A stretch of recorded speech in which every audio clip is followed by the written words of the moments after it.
So hey guys, എല്ലാവർക്കും പുതിയൊരു വീഡിയോയിലേക്ക് സ്വാഗതം. സോ നമ്മൾ ഇന്ന് രാവിലെ തന്നെ ഒരാളും ബഹളവും ഇല്ലാത്തൊരു മാളിലാണ് എത്തിപ്പെട്ടിരിക്കണേ. സോ സംഭവം എന്താണെന്ന് വെച്ച് കഴിഞ്ഞാൽ ഇവിടെ മാൾ തുറക്കുക 10 മണിക്കും സിനിമ 9:30ക്കുമാണ്. സോ സിനിമ കാണാൻ വന്നതാണ് ഇന്ന്, ദൃശ്യമാണ് കാണാൻ വന്നത്. പക്ഷേ ഞാൻ അതിൻ്റെ ഇടയിൽ ഇവിടുത്തെ പോപ്കോണിൻ്റെ റേറ്റ് ഒന്ന് നോക്കുമ്പോൾ 350 രൂപ. സോ ഒന്നും നോക്കില്ല, പർച്ചേസ് ചെയ്തിട്ടില്ല, പേടിക്കണ്ട. അതിന് ശേഷം നമ്മൾ നമ്മുടെ അവിടെ തന്നെ ഉള്ളതിന് സൂപ്പർ മാർക്കറ്റ് കയറിയിട്ട് ചോക്ലേറ്റും കാര്യങ്ങളൊക്കെ ഒന്ന് നോക്കി. അതിൻ്റെ ഇടയിൽ നോക്കുമ്പോൾ 1500 രൂപ മാങ്ങ ഗൈസ്.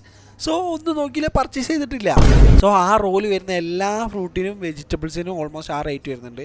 അതിന് ശേഷം അവിടെ കണ്ട നമുക്ക് അഫോർഡബിൾ ആയിട്ടുള്ള ചോക്ലേറ്റ്സും കാര്യങ്ങളൊക്കെ ജസ്റ്റ് നോക്കി.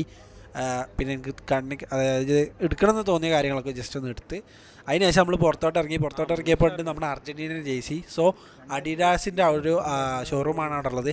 സോ അതിൻ്റെ വരുന്ന എല്ലാ ജേഴ്സി ഉണ്ട്, ആഴ്സണൽ അതേപോലെ റയൽ എല്ലാത്തിനും ജേഴ്സി ഉണ്ട്. സോ ഓൾമോസ്റ്റ് അവിടെ റേറ്റ് വരുന്നത് കണ്ടിട്ടാണ് ഞാൻ ഏറ്റവും ഞെട്ടിയത്. ഓൾമോസ്റ്റ് 6000 രൂപയാണ് ഒരു ജേഴ്സിക്ക് വരുന്നത്. സോ ഞാൻ ആദ്യമായിട്ടാണ് അത്ര റേറ്റുള്ള ഒരു ജേഴ്സി കാണുന്നത് പോലും. സോ നേരിട്ടിട്ട് ഓക്കെ. പിന്നെ നമ്മൾ ഫുഡ് കോർട്ട് പോയിട്ട് ഫുഡ് അടിക്കണം എന്നുള്ള മൈൻഡിലാണ് ചെന്നത്. അവിടെ നോക്കിയപ്പോൾ KFC, ഡൊമിനോസ് എല്ലാ റോയും ഉണ്ട് അവിടെ. സോ മാളിൽ നിന്ന് ഇറങ്ങി പിന്നെ നമ്മൾ നേരെ റൂമിലോട്ട് തന്നെ പോയത്. പിന്നെ നമുക്കൊന്നും നോക്കാനില്ല, നേരെ റൂമിലോട്ട് പോയി ഒറ്റ